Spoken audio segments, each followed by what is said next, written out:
अब मोदी जी कहते हैं कि रेवड़ी बांट रहे हैं, तो अगर रेवड़ी बांट रहे हैं तो यहाँ सिलेंडर भी बंट रहा है फिर फ्री में। झीरम घाटी घटना हुई थी जब बीजेपी शासन में, तब ये बोले थे मेरे पास बहुत बड़े प्रमाण हैं, ये बोले थे, हर मंच में बोले थे। कहाँ है वो प्रमाण? आप लोग की भी एक पॉलिसी होनी चाहिए थी कि शराब एक सामाजिक बुराई है, बंद होनी चाहिए। उस वक्त ये आवाज़ क्यों नहीं आ पाती थी?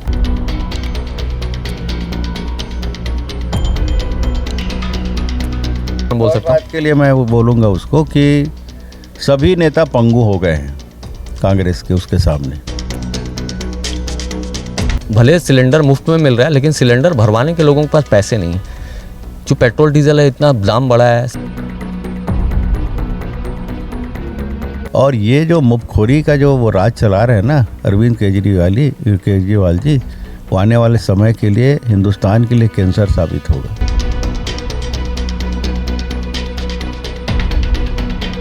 मैं बोलता हूँ किस्मत वाहियात आदमी भी चुनाव जीत जाता है। मैं ये नहीं बोल रहा हूँ कि अरविंद केजरीवाल जी वाहियात हैं। ईडी के छापे, इनसे डराया जाता है। जो हॉर्स ट्रेडिंग की जाती है उससे डराया जाता है। तो लोग कहते हैं, या चर्चा में आ रहा है कि वहाँ से वो नेता नेस्तो नाबूद हो जाएगा, भूपेश बघेल जी का अपोनेंट जो है। तो आपको क्या लगता है, आप लड़ेंगे?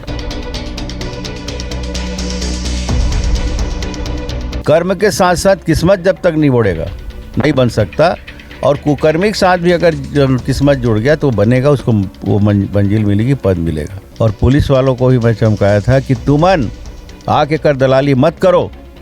स्कूल तो खुलवा नहीं सकन 5 साल में, और शराब खोले हुए हमारे बिना अनुमति की हाँ गए हो। उसके बाद जो एक ग्रॉस रूट लेवल का जो आकलन आता होगा, वो क्या लगता है आपको, जीतेंगे आप? 18 का जो रिजल्ट है ना, उसके अपोजिट रिजल्ट निकलेगा।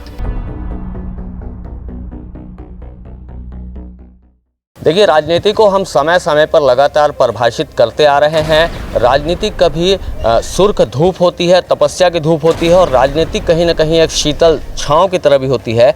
राजनीति संघर्ष का नाम भी है, और राजनीति सत्ता पाने की एक लालसा या जिद ये भी हो सकती है।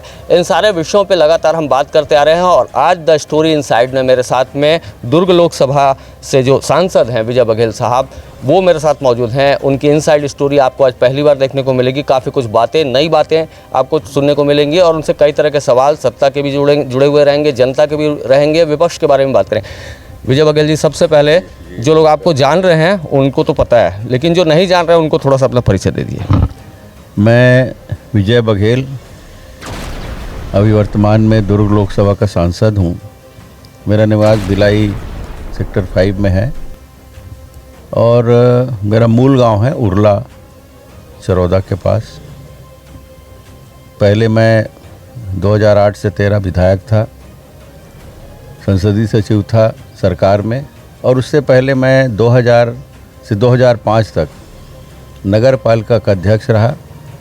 वर्तमान में मुझे समाज की भी जिम्मेदारी मिली है। मैं सरकुर्मी समाज का प्रदेश का अध्यक्ष भी हूँ, खेल से भी जुड़ा हूँ, वेट लिफ्टिंग संघ छत्तीसगढ़ का अध्यक्ष हूँ, आपके राजनीतिक का भी अध्यक्ष हूँ। आपके राजनीतिक जो जीवन शुरू हुआ वो कैसे हुआ? अचानक से राजनीति आई, या फिर कुछ पारिवारिक पृष्ठभूमि थी जिसको देखते हुए आप आगे उसको फॉलो करते गए?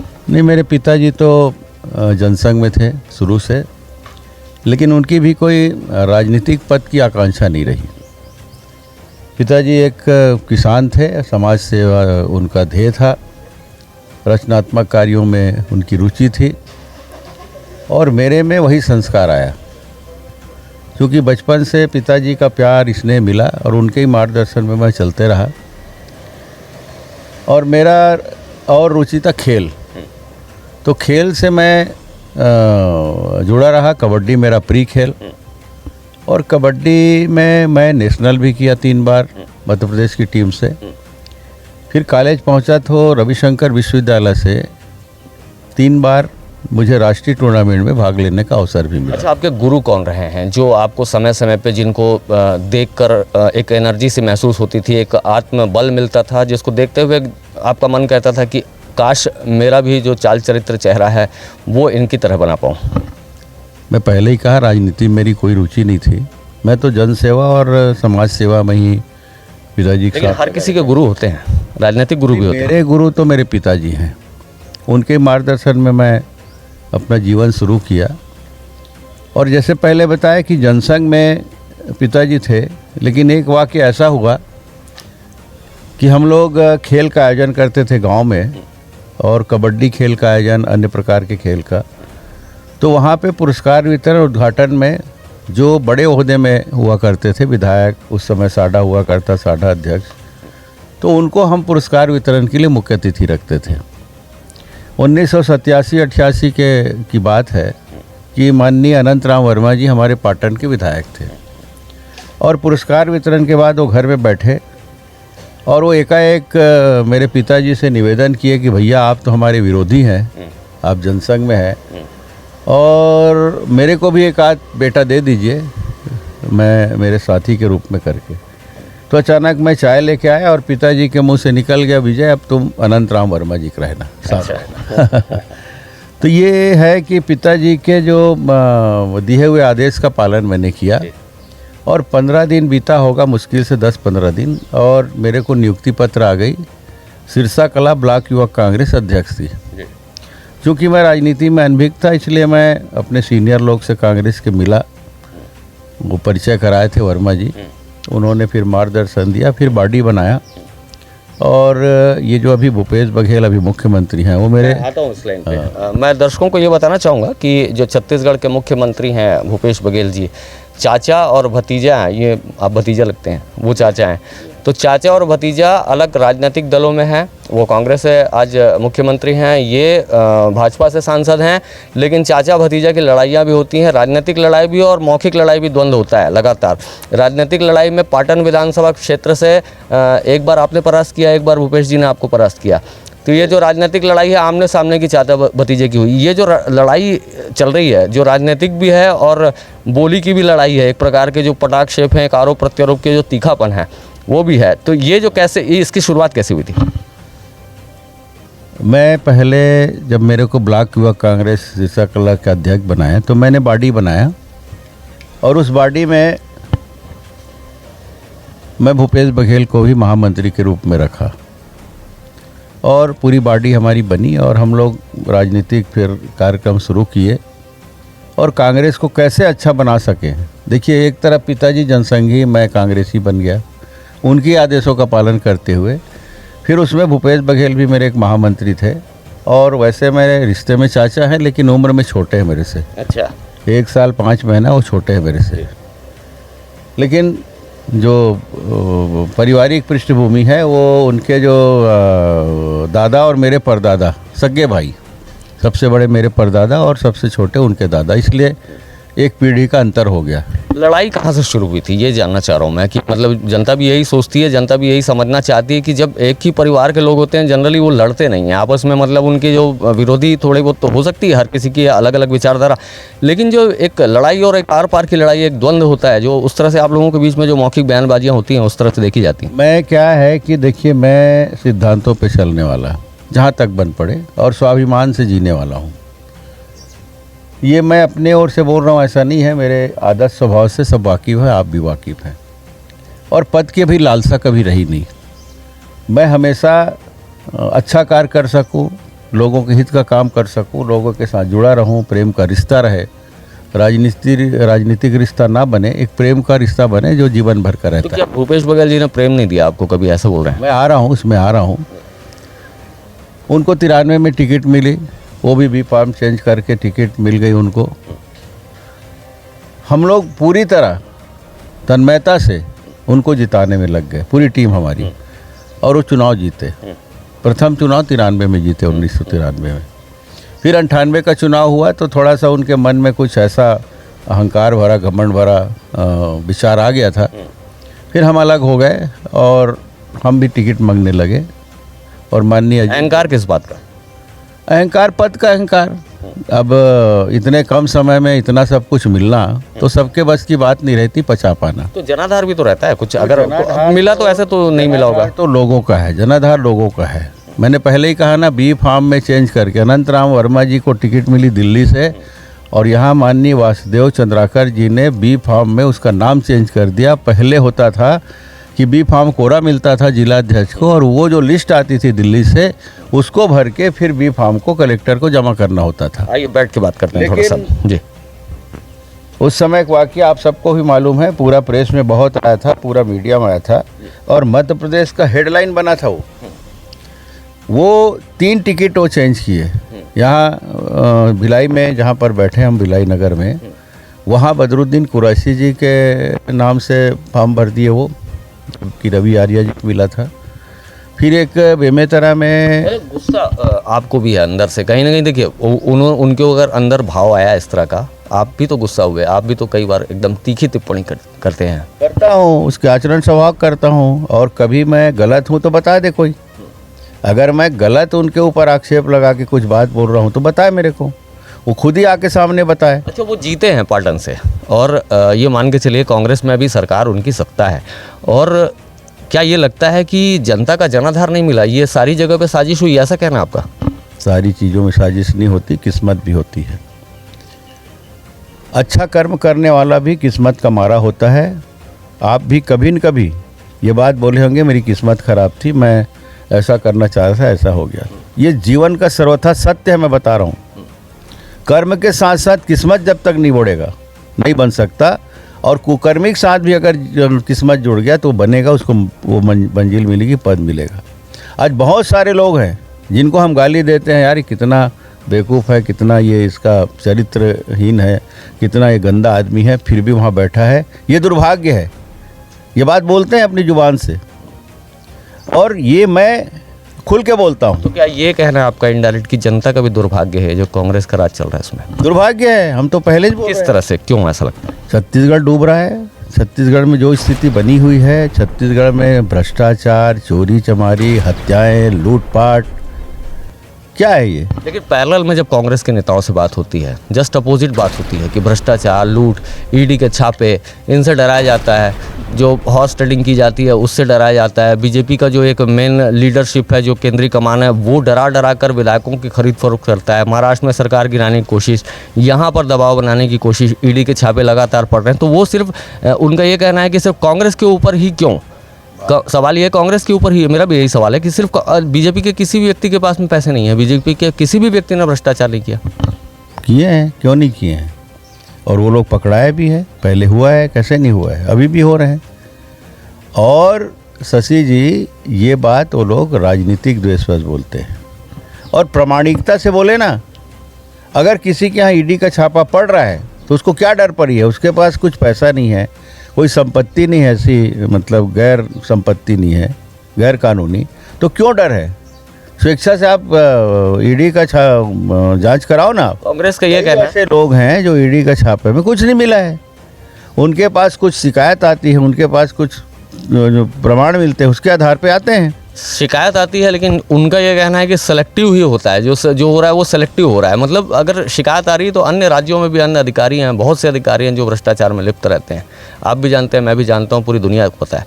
लेकिन सेलेक्टिव खाली जो है कमर तोड़ने की जो एक गतिविधि है, वो मतलब कि भाजपा के विपक्ष के राज्यों में उन तरह से उनको मेंटली टॉर्चर करना, इस तरह का आरोप आते हैं वहाँ से। गलत बात। आज तो यहाँ पे नीचे स्तर के जो पंचायत स्तर के सरपंच हैं, उनके ऊपर अनर्गल जांच कराया जाता है इनके अधिकारियों द्वारा। छोटे स्तर के वो तो मठाधीश मगरमच्छ हैं जो लोग के यहाँ ईडी का छापा पड़ रहा है, और प्रमाण के साथ बोल रहे हैं। क्या नहीं पकड़ाया जा रहा है क्या? अभी सूर्यकांत तिवारी जी क्या हुआ? आखिर सरेंडर हुए? क्यों हुए? कुछ ना कुछ उसके पास है। यहाँ पे एक महिला अधिकारी है जिसके घर में पुलिस का पहरा रहता है। कौन है वो? कि वो बताए एक साधारण व्यक्ति के घर में लूटपाट हो रहा है, बलात्कार हो रहा है, हत्या हो रही है, पुलिस वहाँ नहीं पहुँच पा रहा है, और वो जो महिला के घर में पुलिस पहरे में रहती है। लेकिन उनके घर तो जो ये विकास की बात हो रही है उसमें जैसे जो अपोनेंट बयान आते हैं वो कहते हैं कि इस तरह का विकास कभी नहीं हुआ। जब गोबर भी खरीदा गया, गोधन न्याय योजना भी लाई गई, 2500 रुपये समर्थन मूल्य कभी बीजेपी सोच भी नहीं सकती थी, वो हम देने की कोशिश कर रहे हैं, दे रहे हैं बल्कि। और जो बहुत सारी योजनाएं, मतलब ऋण माफ़ी से लेकर तमाम योजनाओं को गिनाते हैं और कहते हैं कि बीजेपी का ये मतलब एक्शन प्लान हो ही नहीं पाता था। ये जो एक्शन प्लान बना है इन्होंने बनाया, और उसको जनता भी स्वीकार रही। देखिए उपचुनाव भी हुए, कई जगहों पर उनको जीत मिली है, भूपेश जी के सरकार को जीत मिली है। क्यों मिलती है फिर ऐसा? गलत बात है। बीजेपी भी दी है, बोनस दी है, कैसे नहीं दी है। डॉक्टर रमन सिंह जी ने बोनस दिया है। केंद्र में जो पॉलिसी बनी उसके कारण हम दे नहीं पाए, तो केंद्रीय पॉलिसी को मानना पड़ेगा हमको, जो पूरे हिंदुस्तान के लिए लागू है। अब ये राजीव न्याय योजना के माध्यम से दे रहे हैं, कितने 4 किस्त हम दे रहे हैं ना। पिछले बार प्रति क्विंटल 32 रुपया काट दिए, कोई हिसाब लिए। ये जो 4 किस्त दे रहे हैं, तो 4 किस्त हम देने की बात कही थी कि एक आक्रामकता से लड़ते क्यों नहीं हैं आप लोग? जो विपक्ष है अभी अभी बूम दिखने को मिल रहा है। जब से पुरंदेश्वरी जी आई यहाँ, उसके बाद से जो एक गठन हुआ, उसके बाद वो गई, उसके बाद में जो प्रदेश अध्यक्ष का बदला जाना और भी प्रदेश प्रभारियों का बदला जाना, उसके बाद से जिला स्तर की नियुक्तियाँ होना, इसके बाद से थोड़ी सी अब राजनीतिक जो है सरगर्मी, बीजेपी के जो झंडे हैं या फिर नारेबाजियाँ हैं, वो सब सड़कों पे दिख रहे हैं। 5 साल या 4 साल के पहले जब चुनाव के बीच की गतिविधियाँ चलती हैं, उस वक्त यह आक्रामकता क्यों नहीं हुई? आक्रामकता है, अभी हो रही है। लोग देखिए, मैं पहले ही कहा था, एक मंच में और कहा था कि भारतीय जनता पार्टी मौका देती है कि सुधर जा सुधर जा। जनता ने इतना बड़ा आशीर्वाद दिया है, 67 सीट, एक तरफा जीत। उसके बाद आपने जो घोषणाएं की है उसको करो। हम चेतावनी के रूप में हमेशा उनके कहीं धरना देके, कहीं पुतला जला के, कहीं और कुछ करके, विधानसभा में हमारे भले 14 वहाँ पे विधायक हैं, लेकिन बड़े एग्रेसिव होके हर पॉइंट को उठाते थे। जवाब देना मुश्किल होता था सरकार का। फिर आप देखें कार्रवाई, इधर से कोई मंत्री मजाक कर रहा है, उधर से कोई मंत्री मजाक कर रहा है, मतलब उसको डाइल्यूट कर देते थे और विधानसभा अध्यक्ष जी आगे बढ़ो बोल देते थे। तो ये सब जो हो रहा है ना, वो हमेशा से भारतीय जनता पार्टी लड़ते रही। दिखता नहीं था, क्योंकि पेपर के माध्यम से जो न्यूज़ आने चाहिए नहीं आ रहे थे। अब मैं कारण में नहीं जाना चाहता, आप पत्रकार हैं, आप आपका मंच है, बिल्कुल खुल के आप समझदार, आपका मंच है। महिमा मंडित उसको किया जाता था सरकार में बैठे लोगों को, क्योंकि नीचे स्तर के पत्रकार जब समाचार बनाते थे वो भी मजबूर थे, क्योंकि ऊपर के जो मालिक हैं उनसे साठ-गांठ के कारण जो समाचार बनाते थे वो नहीं छप पाता था। मतलब मीडिया दबा हुआ था। दबा नहीं बोल सकता मैं तो स्पष्टवादी हूँ, मैं बोलता हूँ। बिल्कुल, आरोप लगाइए आप। जो नीचे स्तर के हमारे पत्रकार साथी हैं, आप लोग फील्ड में जो देखते हैं उसको आप लोग प्रदर्शित करते हैं, लेकिन सेंसर कर देना ये गलत बात है। और वो सेंसर हो रहा था, इसको महिमा मंडित करने में लगे थे भूपेश बघेल को। सरकार में बैठे हैं क्योंकि विज्ञापन मिलना है, ये मिलना है, वो मिलना है, स्वाभाविक बात है। और ये देखिए, विज्ञापन तो ऐसा है कि कोई भी गवर्नमेंट हो, अभी मोदी जी भी विज्ञापन देते हैं, और आपके यहाँ रमन सिंह भी रहे हैं, वो भी विज्ञापन, उनके बैनर जो होर्डिंग है वो सब लगते थे, पेपरों में विज्ञापन भी आते थे, जन्मदिन की शुभकामनाएं संदेश भी अखबारों में छपता था। वो तो विज्ञापन पॉलिसी है, जो जनसंपर्क डिपार्टमेंट है वहाँ से तो रिलेट होता ही है मीडिया का। तो ऐसा क्या हुआ कि उन्होंने ऐसा चमत्कार कर दिया कि मीडिया की आवाज़ दब गई? चमत्कार किए होंगे, तभी तो चमत्कार किए होंगे कुछ। और पहले का आप बजट उठा के देख लीजिए जनसंपर्क का, और अभी का देख लीजिए, 400 करोड़ से ऊपर बजट है अभी जनसंपर्क का। जहाँ देखो वहाँ अपना फ़ोटो, जहाँ देखो वहाँ अपना फ़ोटो, भूपेश बघेल। तो ये जो मोदी जी के कंपटीशन में कहीं बहुत आगे है। पूरे देश में 2 मुख्यमंत्रियों का नाम लिया जाता है, एक तो केजरीवाल जी, एक भूपेश बघेल जी। ये लोग यही स्थिति में है। प्रचार के लिए बहुत ज़्यादा है, करना कुछ और। बीच में आया था कि 5 लाख लोगों को हमने नौकरियां दी।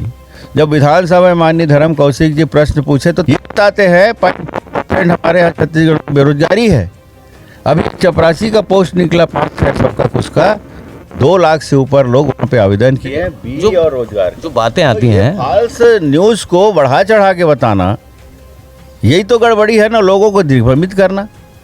ये क्या है? मेरा ये सवाल है, जैसे कि जो भ्रष्टाचार के इल्ज़ाम लगे हैं, और उनमें ये होता है कि जो बड़े लोग होते हैं उन पे कुछ होता ही नहीं आगे चल के। ये मतलब बहुत सारी जगहों पे, जैसे अब व्यापम घोटाला एमपी का ले लें, वहाँ पर सारी चीज़ें खुली, फिर पन्ने बंद हो गए। उसके बाद यहाँ आप ले लीजिए, नान घोटाला लीजिए, वो भी पन्ने खुले, अदालत तक गए, लेकिन आगे क्या होगा, कैसे होगा, ये कोई बताने वाला नहीं है। झीरम घाटी का हमला हुआ, झीरम घाटी में एनआईए की जांच शुरू हुई, उसमें क्या होगा, क्या कैसे उसकी परिणति क्या होगी, ना जांच का आगे कौन देख रहा है, किसी को कोई बताता नहीं है। ना आप लोग भी बताते नहीं है, ना बीजेपी नहीं बताती, ना कांग्रेस भी नहीं बताती, कोई बताना ही नहीं चाहता। बताना सब चाहते हैं, बस समझने वाली बात है। बहुत बड़ी बात किए थे ना भूपेश बघेल जी, जब आए तो मैं झीरम घाटी के लिए ऐसा कर दूंगा। पहले जब झीरम घाटी घटना हुई थी जब बीजेपी शासन में, तब ये बोले थे मेरे पास बहुत बड़े प्रमाण हैं, ये बोले थे, हर मंच में बोले थे। कहाँ है वो प्रमाण? तुम तो सरकार में बैठ गए, उस प्रमाण को लाओ और जो लोग गलत किए उसके ऊपर कार्रवाई करो। ये तो केंद्रीय एजेंसी है, आपके प्रमाण तो मोदी जी के भी पास डायरेक्ट पहुंच सकते हैं, सारा कुछ आप अदालत में ला सकते हैं। प्रमाण लाए ना, जो बड़बोला है वो बात करते थे, वो प्रमाण लाए ना, पब्लिकली लाए ना। अगर न्यायालय नहीं सुन रही है, अगर मोदी जी नहीं सुन रहे हैं, एनआईए नहीं सुन रहा है, तो आप पब्लिकली बताइए ना। कहीं पब्लिकली बताएं क्या? उस समय तो बड़ी बड़ी बात करते थे कि मेरे पास ये है, बम फोड़ दूंगा, ऐसा कर दूंगा। कहाँ है तुम्हारा बम? भूपेश बघेल साहब, ये भी मैं उनका इंटरव्यू देख रहा था जिसमें कह रहे थे कि अब जो लड़ाई हो गई है ना, वो एक तरह से जो बीजेपी की लड़ाई हो गई, वो पूरा पाकिस्तान का जो क्रिकेटर है वो उस यूनिट से हो गई। मतलब वो क्रिकेट तो खेलते हैं, साथ साथ एम्पायरों को भी खिला लेते हैं। तो इस तरह से जो ये जो एजेंसीज़ हैं, जैसे ईडी हो गई, सीबीआई हो गई, और जो जांच एजेंसियां हैं, उनका इस तरह से उपयोग हो रहा है और इस तरह से क्रिकेट मैच खेला जा रहा है। मैं आपको छोटे स्तर से बताया ना, क्या हाल है ग्राम पंचायतों का। एक लकीर खींच दी गई हमारे शासन में। चाहे कोई भी सरपंच हो गांव के, हम लोग गांव के विकास के बारे में सोचते थे। चाहे कांग्रेस भाजपा हो, सबको हम लोग फंड उपलब्ध कराते थे। लेकिन ये लकीर खींचे हैं भारतीय जनता पार्टी के। वहाँ अगर सरपंच है तो उनकी आवेदन को फाड़ दिया जाता है। ये हालत है। आप फील्ड में जाकर पूछिए, और ज़बरदस्ती उनको कांग्रेस में मिलने के लिए बाध्य करते हैं। जो स्तर पे मैं बात आ रहा हूँ, वो तो बेचारे निरपराध है ना। आपको वही दिखता है कि ईडी खो रहा है, ओडी खो रहा है, इसको कौन देखेगा? अच्छा, ऑपरेशन लोटस जो बोला जाता है, उसके बारे में आपका क्या अभिमत है, क्या सोचते हैं? देखिए, अब हर एजेंसियाँ अपना अपना काम करती हैं और हर एजेंसियाँ स्वतंत्र रूप से काम करती हैं। ये आरोप प्रत्यारोप लगाने में राजनीतिक पार्टियां रहती हैं, लेकिन जो पब्लिक के सामने जो छन कराए वही असली है। अब शराब के लिए अगर कोई बात है तो अदालती कार्रवाई के लिए हम लोग कोई टिप्पणी नहीं कर सकते, ना आप कर सकते हैं ना हम कर सकते हैं। जी, मेरा ये सवाल है, आप जब अभी तो आप सांसद हैं और अभी विपक्ष में हैं स्टेट में, शराब के लिए आप तीखे तल्ख तेवरों के साथ में भूपेश जी का विरोध करते हैं। हमेशा कहते हैं कि शराब को बहाया जा रहा है पानी की तरह। आप लोग की सरकार में जब ये चलता था, शराबबंदी की भी मांग होती थी और शराब को आप लोग की भी एक पॉलिसी होनी चाहिए थी कि शराब एक सामाजिक बुराई है, बंद होनी चाहिए। उस वक्त ये आवाज़ क्यों नहीं आ पाती थी? बहुत कम है। पिछले के दृष्टिकोण से शराब इतनी बह रही है, इतने जगह जगह शराब बिक रहे हैं। आप गाँव में जाके पूछिए। मैं दावे के साथ कहता हूँ, मैं संसदीय सचिव था पाटन में, एक कोचिया वहाँ नहीं घूम पाता था, एक कोचिया। मैं, आप लोग ही खबर छापे हो, आप लोग ही देखे हो कि मैं अपने हाथ से पिटाई करता था ऐसे कोचिया लोग को, और मैं पकड़ के मारता था। और जो वैध, सुनिए, वैध ये लोग तो वैध बिके वो ठीक है, वैध के चक्कर में ही तो अवैध कर रहे हैं ना ये लोग। जो भी चीज़ हो बंधन में हो, जो भी चीज़ हो अति ना हो, जो भी हो, ये लोग घोषणा पत्र में डाले। हम तो नहीं डाले थे। घोषणा पत्र में कौन डाला? गंगा जल उठा के कि हम तो शराब बंद करेंगे, दूध दही की नदियाँ बहाएंगे। मेरे पास है वो वीडियो, है मेरे पास। कौन बोला था ये भूपेश बघेल बोला था। और बेशर्मी। और देखिए कि जब एक मंच में गए, कब कोई सामाजिक मंच में, तो ये बात कर रहे हैं, हाँ ये साहू बैठे, कुर्मी बैठे, यादव बैठे, अग्रवाल बैठे, बनिया बैठे, सब बैठे हो, आप लोग अपने समाज में शराब का बहिष्कार करो, तब मैं बंद करूंगा। इधर बेचारी महिलाएं बैठी हैं, उनसे ये कह रहे हैं कि जो शराब पी के आते आपके घर में है, सभी बहनें, उसको घर में घुसने मत दो। नहीं, लेकिन कमजोरी आप लोग के अंदर है, ऐसा बिल्कुल नहीं मानते। कमजोरी आप लोग के अंदर नहीं है। जैसे भाजपा के राज में बंद होना चाहिए कि नहीं होना चाहिए, एक आपसे आपकी निजी राय जानना चाहता हूँ कि शराब अगर एक बुराई है, उसको बंद होना चाहिए। फिर आप लोग के जो जहाँ पर आप लोग की सत्ता है, केंद्र में आपका प्रभाव है, जहाँ जहाँ बीजेपी की शासन है, वहाँ पर ये स्टेट पॉलिसी क्यों नहीं कि शराब बंद होगी? हम कहाँ, हमारे यहाँ स्टेट पॉलिसी है? हम तो कभी बोले नहीं हैं। हम ये बोले कि आपने कहा था घोषणा पत्र में, इसलिए आप देखो। और जगह जगह आप गांव जाके देखिए, 20-25 आदमी शराब बेच रहे हैं, कोचिया। जितने परमिट से शराब में आते हैं दुकान में, और उससे 3 गुना वो अवैध रूप से बिकता है। इसका विरोध है हमारा। अच्छा ये बताइए, जो नरवा गरवा गुरवा बाड़ी एक जो कॉन्सेप्ट चल रहा है, वो गायों का संरक्षण आप लोग की भी अलग वो थी, पॉलिसी थी, योजनाएं थी। तो ये जो नरवा गरवा गुरवा बाड़ी में जो लोग बोलते हैं कि हमको ये प्राप्त हुआ, हमको समर्थन मूल्य धान का मिला और हमारे आज पशु बहुत अच्छे से हैं, जो जनता के बीच से जो आवाज़ें आती हैं वो क्यों आती हैं फिर? बकवास, पूरा बकवास। वो मैनेजमेंट से आती है, जनता के मुँह से आवाज़। आप जनरल को पूछ, आप खुद ही रोड में चल रहे हैं। आम सभा में भी सेट कर लेते हैं आप, आम सभा में हाँ सेट करके बिठाते हैं। मैं दावे के साथ कह रहा हूँ, अभी मेरे पास मिलने आया था एक गांव का, साहू समाज वाले लोग आए थे अभी मिलने। उसमें से एक जो वहाँ पे करसा में ये लोग आयोजन किए ना, गौमूत्र लेने का, जिस दिन हरियाली के दिन शुरुआत किए, ये भूपेश बघेल, उनसे मैं पूछा, यही बोल रहे थे, ये कांग्रेसी था वो, अभी आया था, मेरे भी पुराने मित्र हैं वो बोला था कि वर्मी कंपोस्ट डाल रहा हूँ तो इतना अच्छा हो रहा मेरा, इतना। और 4 लोग उसी के गांव के आए थे, तो उसी के सामने पूछा, कैसे यार उस दिन बहुत बड़ी बड़ी बात कर रहे थे। अरे कहाँ दाऊ जी, कहाँ ये करके, तो ऐसा नहीं है करके खुद बता रहे थे। तो ये बनाया हुआ रहता है। अच्छा आपके संगठन पे आ जाते हैं, जैसे कि अभी जो बोलता हूँ ना, ये नरवा गुरवा गरवा बारी, आप हिसाब तो पूछिए, आप लोग तो पत्रकार हैं। बिल्कुल पूछते हैं, जो कांग्रेस के इंटरव्यू होते हैं उसमें बराबर पूछते हैं। कितने जगह अभी गोबर खरीदने वाली जगह बना, स्टॉल बना है कहीं भिलाई में? कहाँ गोबर खरीदा जा रहा है? तो सिर्फ बोलना, पोस्टर में छपवाना, बैनर में छपवाना, पेपर में मैनेज करना, यही है क्या गोबर? और जगह जगह आप भी रोड में चलते हैं। समितियाँ, सुनिए ना, जो समितियाँ यहाँ पर जो अभी जो स्टॉल खुल रहे हैं, जैसे पौरस में खुला हुआ है, दुर्ग में भी खुला हुआ है, तो ये जो समितियाँ गठन करके ये जो वनस्पतियाँ रहती हैं या जो वनस्पति से प्राप्त फल होते हैं उनकी पैकेजिंग करना, गांव के जो चीज़ें लोगों को सामान्यतः नहीं मिल पाती उनकी पैकेजिंग करना, उनमें महिलाओं को वहाँ पर एक समिति बनाकर उनको प्रोत्साहित करना, उनको एक जगह देना, तो ये भी तो एक पॉलिसी है कि कहीं ना कहीं कुछ तो उत्थान हो रहा है। केंद्र की पॉलिसी है, ये केंद्र की योजना है, केंद्र से फंडिंग होता है, आप पूछ लीजिए आके, उसमें स्टेट शेयर मिला रहता है। ये जो महिला बाल विकास के तरफ से जो पॉलिसी बनी है ना, वही यहाँ लागू हो रहा है, ये केंद्र से बना है। और सारा डिटेल देखना है, आप नेट पे खोल के देखिए, सभी है। और जो बाजार उनके लिए बनाया जा रहा है, ये केंद्र के फंड जिसमें स्टेट शेयर भी रहता है, उसके द्वारा बनाया जा रहा है। अच्छा, आपकी पार्टी की राजनीति की बात कर लेते हैं, तो विपक्ष की बहुत बात हो गई। मेरा ये कहने का मतलब है कि जो अब आपके यहाँ जो बदलाव हुए हैं, जो संगठन में नया एक रूप देखने को मिल रहा है, नए चेहरे, नए क्लेवर, नया स्ट्रेटेजी, नए झंडे, और इस तरह से जो एक नया लॉन्च करने का एक प्रकार से बीजेपी कोशिश कर रही है, उसके हिसाब से परिवर्तन क्या होगा आपके मुताबिक? अगर आपसे कोई सलाह मांगता होगा संगठन में, तो आप क्या उनको सलाह देते हैं? नया झंडा नहीं है, झंडा वही है। नहीं, मतलब झंडे का रंग जो है ना, चटकता हुआ रंग अब बहुत सारे हो गए। मतलब पहले जैसे 20 झंडे आप मान लो या 200 होते थे, तो अब 2000 निकल रहे हैं, ये बोल रहे हैं मैं। चटकते रहते हैं अब पार्टी में, ये सब परंपरा, प्रिंटिंग बहुत हाईटेक हो रही है, लेकिन अभी परंपराएं चलती रहती है। और समय के साथ जो बहुत सारी मशीनें आ रही हैं, हाईटेक मशीनें आ रही हैं, उसके कारण है वो।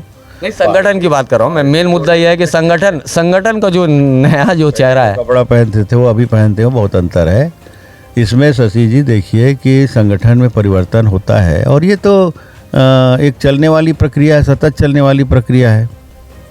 संगठन में बदलाव होगा जब मानव जीवन में होता है, जब संरचना में किसी चीज़। तो पहले के संरचना जो थी वो संरचना सही नहीं थी क्या आपके मुताबिक? अभी जो संरचना बन रही है वो सही है? नहीं, आप इसको घुमा फिरा के मत पूछिए, ये चलने वाली प्रक्रिया है। अभी जैसे हम तो नहीं बोल रहे हैं कि कांग्रेस में वो परिवर्तन हुआ, चुनाव हुआ, हम तो नहीं बोल रहे हैं। हम तो ये बोल रहे हैं कि अगर अध्यक्ष बदलता है तो परिस्थितियाँ बहुत सारी रहती है। हमारे शीर्ष नेता मंथन करते हैं, देखते हैं, जो अंदरूनी व्यवस्था है उसको सुधारना काम है पार्टी का, और ये सतत चलने वाली प्रक्रिया है। अच्छा, जैसे टिकटों का आवंटन होगा सपोज, और आप बैठेंगे वहाँ, आपसे संगठन पूछेगा कि क्या होना चाहिए, कैसे बदलाव होना चाहिए, क्या नए जो युवा हैं उनको हम देखें या फिर जो पुराने लोग हैं उनको मिलाकर टिकट दे दें, या पुराने तजुर्बेकार लोगों की अति आवश्यकता है? आपका जो व्यक्तिगत या निजी स्वभाव होगा, सुझाव होगा, वो बताएं। बहुत सारी बिंदुओं पर चर्चा होती है और किसी एक के विचार से टिकट आवंटन नहीं होती। सब मिलके निर्णय लेते हैं। बहुत सारे पहलुओं में सर्वे चलता है, सर्वे के भी अपने अपने दृष्टिकोण हैं, और उस सब में जो खरा उतरता है उसको टिकट मिलती है। और गुटबाजी तो सभी आपके यहाँ भी है गुटबाजी? सभी पार्टियों में गुटबाजी रहती है। जब घर में गुटबाजी रहती है, परिवार में गुटबाजी रहती है, स्कूल में गुटबाजी रहती है, टीचरों के बीच में, तो ये तो स्वाभाविक बात है ना। राजनीतिक क्षेत्र बहुत बृहद होता है, सभी पार्टी। अच्छा चलिए, ये झगड़े लड़ाई की बात थोड़ा बंद करते हुए, भूपेश बघेल जी ऐसे व्यक्तिगत तौर पे या फिर राजनीतिक परिवेश में उनकी कोई अच्छी बातें आपको अच्छी लगती हों? जो अभी जो स्वामी आत्मानंद जी स्कूल खोले, मैंने उनका उसको मैंने बड़ाई भी किया मैंने उसका। और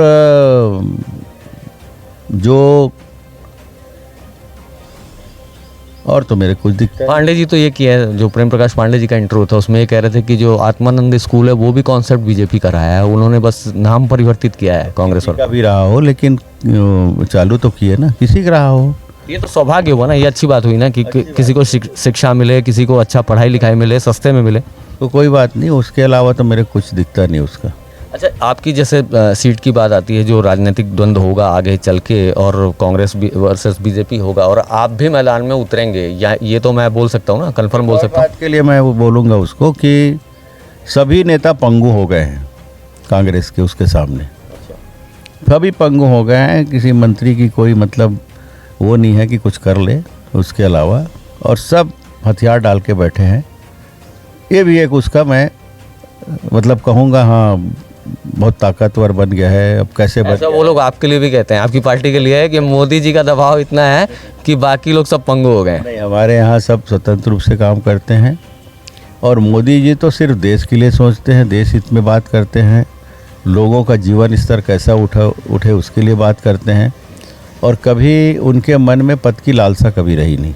आपके मन में पद की लालसा आगे है? नहीं, मेरी कुछ नहीं है। मैं तो पहले ही बोला, जो अगर पाटन से, सुनिए ना, एक निजी विचार जो है, मतलब पाटन से अगर मुकाबला करने की बात आई, भूपेश बघेल जी मुख्यमंत्री हैं और पाटन उनका गढ़ है अभी वर्तमान में, स्टेट में उनकी सरकार है। पाटन से अगर किसी को लड़ना, सामना करना पड़ा भूपेश जी का, तो लोग कहते हैं या चर्चा में आ रहा है कि वहाँ से वो नेता नेस्तो नाबूद हो जाएगा, भूपेश बघेल जी का अपोनेंट जो है। तो आपको क्या लगता है, आप लड़ेंगे? नहीं, हम तो पार्टी के सिपाही हैं, पार्टी के आदेश पे चलते हैं, पार्टी जो चाहेगी वही होगा। आपको व्यक्तिगत मैं पूछ रहा हूँ, पार्टी को तो निर्णय लेना ही है, आपको व्यक्तिगत ये पूछ रहा हूँ कि मतलब भूपेश बघेल जी के टक्कर का चेहरा कौन है? कमल छाप है, हमारा झंडा है, हमारा सिंबल है। डिस्क्लोज नहीं करेंगे अभी? नहीं, हम कहाँ, हम तो बोले ना कि भाई हमारे शीर्ष नेता जो तय करेंगे, पार्टी जो तय करेगी वो चुनाव लड़ेगा, और उसको जिताने में हम भरपूर ताकत लगाएंगे। हम तो अपने 9 के 9 जो विधानसभा हमारे क्षेत्र में, उन सब में हम लोग जीत हासिल करने का पूरा ताकत लगाएंगे। साहब, सांसद रहते हुए आप मंच में, लोकसभा में क्यों आवाज़ नहीं उठाते? जैसे विपक्ष कहता है कि महंगाई बहुत बढ़ती जा रही है। ये सच बात है कि आज जो सिलेंडर मिल रहा है, वो भले सिलेंडर मुफ्त में मिल रहा है, लेकिन सिलेंडर भरवाने के लोगों के पास पैसे नहीं है। जो पेट्रोल डीजल है, इतना दाम बढ़ा है, 70 सालों में कहते हैं कि 70 रुपये हुआ था, लेकिन इतने कम सालों में इतने रुपए पार कर दिया, मतलब सैकड़ा पार कर गया था। तो ये जो हिसाब किताब बन रहा है, उसके लिए आप क्यों नहीं बोलते? ये भी जनता की मांग है। पेट्रोल डीजल महंगा होता है तो सारी वस्तुएं महंगी होती है। मैं नाम बोल रहा हूँ एक मीडिया का, जो नेशनल लेवल की मीडिया है, वो पूरा आंकलन की थी। कहीं भी औसतन दृष्टिकोण से देखें तो पेट्रोल की कीमत नहीं बढ़ी है। लोगों के जो खर्च करने की क्षमता भी बढ़ी है। आज अगर पेट्रोल महंगा होता तो गाड़ियाँ में प्रभावित होते, जो गाड़ियाँ पहले बिक रही थी वही बिक रही है। जहाँ तक पूरे विश्व का अगर महंगाई रेशियो देखें तो वहाँ से हमारा हिंदुस्तान का कम है। हम लोग भी पढ़ते हैं, हम लोग भी लोकसभा में देखते हैं, हम भी पुस्तक पढ़ते हैं, हम भी नेट में देखते हैं। जैसे कि अपन बाकी पूरे विश्व समुदाय से तुलना करते हैं और अपने बीच की तुलना करते हैं, लेकिन यहाँ पर देखिए, चलिए वहाँ आप केजरीवाल की बात बीच में छेड़े थे, तो केजरीवाल जी के राज्य में ये कह रहे हैं कि हमने बहुत सारे स्कूलों को फ्री कर दिया, हाईटेक स्कूल बने हैं उनके यहाँ, आप आके विजिट कर लीजिए। मीडिया वालों को भी बुलाया जाता है और विपक्ष को भी बोलते हैं कि आप जिस दिन आ रहे हो देख लो आके। गुजरात में भी वही मॉडल पेश कर रहे हैं, फ्री में बिजली देना, फ्री में ये करना। ये जो फंड है, फिर मैं मैनेजमेंट कैसे होता है? जो एक मुख्यमंत्री या एक जो नेता होता है या एक जो जिसके हाथ में कमान रहती है, जब वो वहाँ पर कर सकते हैं तो आप लोग यहाँ पर क्यों नहीं कर सकते? और मोदी जी कहते हैं कि रेवड़ी बांट रहे हैं, तो अगर रेवड़ी बांट रहे हैं तो यहाँ सिलेंडर भी बट रहा है फिर फ्री में। वहाँ की स्थिति आप देखिए, और मीडिया में भी आया था, हमारे नेता उसको उजागर किए थे कि स्कूल की क्या हालत है। तो जीतते तो जा रहे हैं ना, जितना तो देखिए, मैं पंजाब भी जीत गए दिल्ली के बाद। मैं बोलता हूँ किस्मत वाहियात आदमी भी चुनाव जीत जाता है। मैं ये नहीं बोल रहा हूँ कि अरविंद केजरीवाल जी वाहियात हैं, मैं एक उदाहरण दे रहा हूँ। और किस्मत की बात है, किस्मत जिसके साथ है वो शहंशाह है, मुकद्दर का सिकंदर, यही तो बोलते हैं, क्यों बोलते हैं? तो जिसका मुकद्दर है वो सिकंदर है। और यही स्थिति, लोगों के मन में, दिल में जगह बनाना, लोगों की भावनाओं से खिलवाड़ ना करना, लोगों के जो मन में विचार है उसके विचारों पे चलना, झूठ बोल के, बहुत सारे रेवड़ी बांट के, मुफ्त खोरी बना के, ये कोई शासन चला नहीं है। जैसे अब केजरीवाल जी का जो बूम आ रहा है एक प्रकार से जैसे देखने को मिल रहा है, आप मुकद्दर की बात बोल रहे हैं, दिल्ली उन्होंने जीता, पंजाब उन्होंने जीता, अभी गुजरात में दखल कर रहे हैं, उसके बाद कई जगहों पे, कई विधानसभा में भले कम आ रही हैं सीटें, लेकिन सीटें आ रही हैं। अब चर्चा में ये बातें क्यों उठने शुरू हो गई हैं कि कांग्रेस एक विपक्षी दल के तौर पे, वो खुद कहते हैं कि कांग्रेस विपक्षी दल के तौर पे कमज़ोर हो चुकी है। अब जो मुख्य विपक्षी दल रहेगा भाजपा के खिलाफ, जो सामने फ्रंट की लड़ाई लड़ेगा, वो हम रहेंगे, आप पार्टी। ये जो परिवर्तन है इसको कैसे देखते हैं आप? हर पार्टी सोचते वैसी, हम दमदार हैं, बाकी कमज़ोर है, हर पार्टी की बात है। एक निर्दलीय व्यक्ति भी खड़ा रहता है, वो भी बोलता है मैं चुनाव जीत रहा हूँ ताकत के साथ। और ये जो मुफ्तखोरी का जो वो राज चला रहे हैं ना अरविंद केजरीवाल जी, वो आने वाले समय के लिए, हिंदुस्तान के लिए कैंसर साबित होगा। लोगों को मुफ्तखोर ना बनाए, लोगों के रोजगार मुहैया कराए, लोगों को कैसे उनका जीवन स्तर ऊंचा उठाना ये बताएं, मुफ्तखोर ना बनाएं। आप मुफ्तखोर बना के क्या बनाना चाहते हैं? हाँ, जो आप लोग मुफ्त में देते हैं वो क्यों ऐसा, उसको अलग क्यों देखते हैं? आप जो मुफ्त में दे रहे हैं वो भी तो मुफ्तखोरी हुई आखिर। परिस्थितियाँ, अगर उनको किसी चीज़ की ज़रूरत वर्तमान स्थिति में महसूस हो रही है, जैसे अभी बोले कि हम किसानों को क्यों नहीं दे रहे हैं 2500, क्यों नहीं दे रहे हैं? अगर हमको भी चुनाव जीतना है ना, हम भी बोल देंगे 3000 देंगे, लेकिन उसमें आकलन होता है, उसमें कुछ हमारी पार्टी में कुछ सिद्धांत है, तभी तो नहीं कर रहे हैं। जैसे ये बिजली मुफ्त देना है तो क्या, कहाँ का पैसा दोगे? वही जनता का ही तो। अच्छा, इस बार जो आप लोगों की सीटें आएंगी छत्तीसगढ़ में, उसके बारे में कुछ आकलन होता होगा? जैसे बैठते होंगे तो सोचते होंगे, मंथन करते होंगे कि ये सीट तो यार हार जाएंगे, ये सीट बढ़िया से जीतेंगे, यहाँ से अच्छा निकाल सकते हैं, यहाँ इतना मेहनत करने की ज़रूरत है। उसके बाद जो एक ग्रॉस रूट लेवल का जो आकलन आता होगा, वो क्या लगता है आपको, जीतेंगे आप लोग? 18 का जो रिजल्ट है ना, उसके अपोजिट रिजल्ट निकलेगा। कितना अपोजिट? साथ कह रहा हूँ, कितना अपोजिट? वैसी जो रेशियो था ना, 67 और 15 सीट का कुछ इधर उधर था, निर्दलीय उर्दलीय, वो बरकरार रहेगा और 65-70 सीट हमारी आएगी। दर्शकों को ये भी बताऊं कि ये बहुत अच्छे कलाकार भी हैं, कुछ छत्तीसगढ़ी फिल्मों में काम भी किया है और गाते भी बहुत अच्छा हैं। तो अब इस स्टोरी को बहुत सारी तीखे सवाल भी हो गए, बहुत सारी तीखे बातें भी हो गई, आरोप प्रत्यारोप भी हो गए। अब मैं आपसे ये जानना चाहूँगा कि कोई अच्छी कोई एक्टिंग हो, जैसे आपने एक सरपंच के एक्ट किया था, तो वो सरपंच अगर कोई प्रभावशाली तौर पे बोले, है ना, देश को चलाने की बात, सरकार को और राज्य को चलाने की बात, एक सरपंच बोले अपने गांव के लिए, तो आप जरा एक्ट करके बताएंगे। नहीं, मेरा तो वही डायलॉग है जो माटी के लाल में मैं सरपंच बना था और ईमानदार सरपंच का रोल मुझे मिला था। तो उसमें एक डायलॉग था, जब शराब भट्टी वाले शराब खोलने आए तो उसके सामने गांव वालों को लेके मैं खड़ा हो गया और उनका विरोध किया, उनको भागना पड़ा, पुलिस आई। तो वही एक डायलॉग है कि मैं मोर गाँव ला बर्बाद होने नहीं दूँ और मोर गाँव में शराब दुकान में खुलचने नहीं दूँ। और पुलिस वालों को भी मैं चमकाया था कि तुमन आके कर दलाली मत करो, स्कूल तो खुलवा नहीं सकन 5 साल में और शराब खोले बार हमारे बिना अनुमति की हाँ गए हो, तो ये मैं बर्दाश्त नहीं कर रहा हूँ और मैं अपन गांव से बर्बाद होने नहीं दूँ। काश ऐसे सरपंच हर गांव में रहें और ऐसे ही मुखिया प्रदेश के भी रहें, ऐसे ही देश के मुखिया रहें और सही में शराब की जो बंदी हो उसके लिए ऐसे ही आक्रामकता से बोलें। अभिनय तो एक अलग चीज़ हो जाती है, लेकिन जब सीधा सवाल होता है तो लोग बोलते नहीं। क्या है, जो पिक्चर और सामान्य ज़िंदगी में अंतर है, लेकिन पिक्चर में बहुत सारे हमारे सामान्य जीवन में बीतने वाली जो वाक़या है उसको ही प्रदर्शित करते हैं।